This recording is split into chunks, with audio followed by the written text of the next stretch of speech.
My name is George Musalli, and this is my daughter Jenan Musalli. We are the father-daughter real estate team with the Coldwell Banker office in Pasadena. And we are so excited today to be with our local fire department. And today we're actually going to be talking about, this is Matt and Hello. Hi. Today we're actually going to be talking about fire safety in the home. And Matt, should somebody who's occupying a building or a home discover a fire, what's the first thing that they should do?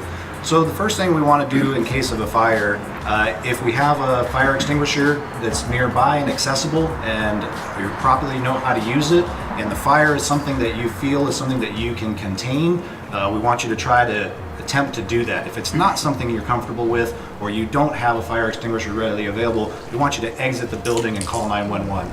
Oh, good good. advice.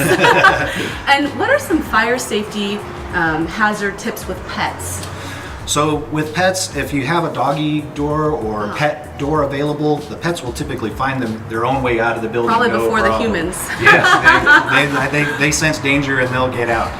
The other thing that's available we've seen is they have little stickers that are available that you can put in the window or near the front door that kind of notify us that there are pets in the home. And so when we're doing our search and rescue techniques, we'll definitely make sure to keep an eye out for any pets that may be still inside. From your experience, what are the main causes of fires in homes or offices? Okay, so there's two things I'd like to talk about when it comes to that, and the first one's going to be candles. Candles that are left unattended typically are a main source for fires.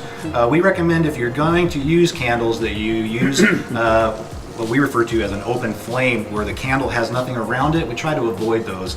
We don't want to put candles near windows where there are drapes, things like that. We prefer, if you're going to use candles, to use a candle that has a container or a glass votive, something that where the flame is actually below the level of what's containing the candle.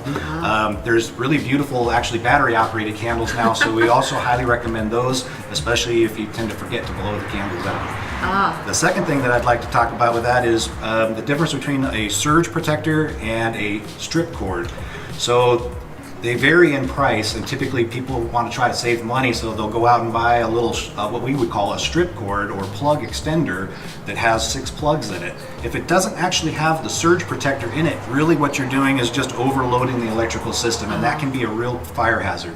So we recommend, if you're going to use one of those, invest a little bit of money, make sure that you get the actual one that has the breaker surge protector on it, and that'll help prevent some of those accidental fires that we see. Wow, that is like That's some really good advice. Wow. And last but not least, what are some basic fire safety tips that you can give people living in their home? Sure. So one of the easy ones to think about is just about making sure that we keep matches and lighters out of the reach of children. We tend to get a little complacent with that. A lot of people tend to keep them in the kitchen drawers, which is really, kind of accessible. So we want to make sure we're being careful about that. The second thing I'd like to talk about is just making sure that you have an emergency plan, whether it be for fire or earthquake. It's really important that you communicate with your family and you know what the different areas of escape or exit out of your home or business are. Because that's the most important thing, is getting out. The other thing is going to be communicating with your family about where you'd like to meet.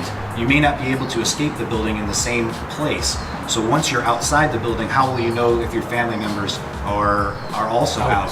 So if you have a general meeting place where everybody goes to collect after an emergency, then you'll be able to do a head count, and that's really helpful for us as well if we can arrive on scene and somebody's there to tell us that everybody's out of the building.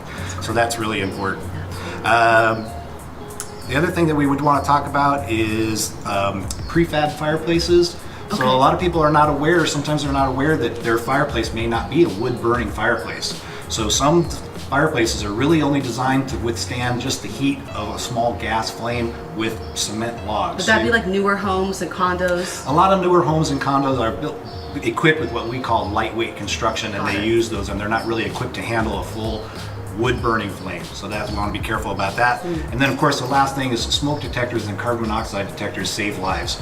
So we want to make sure that everyone has a properly working smoke detector. What we typically see with that is you get that little annoying beeping. So people will say, they forget they get complacent about replacing the batteries, and the next thing you know they disconnect it, and that's the worst possible thing you can do.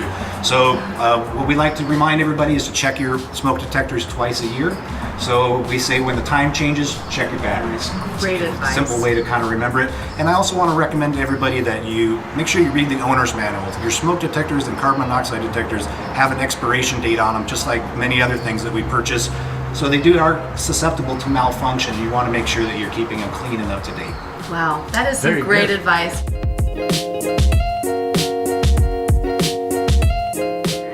Oh my gosh, it's really heavy. Yeah. Would you like to try it on?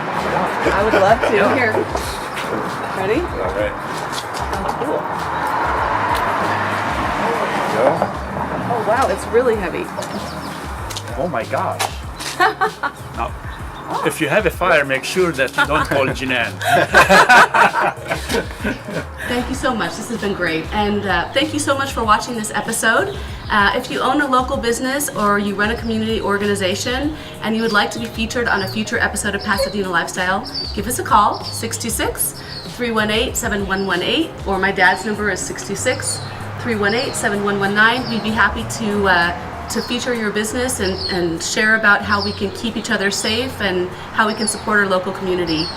Thanks again, and we'll see you next time. Thank you, and thank you again, Matt. Thank You you, are so Matt. welcome. Great day. Thank you. Thank you so Thank you. much.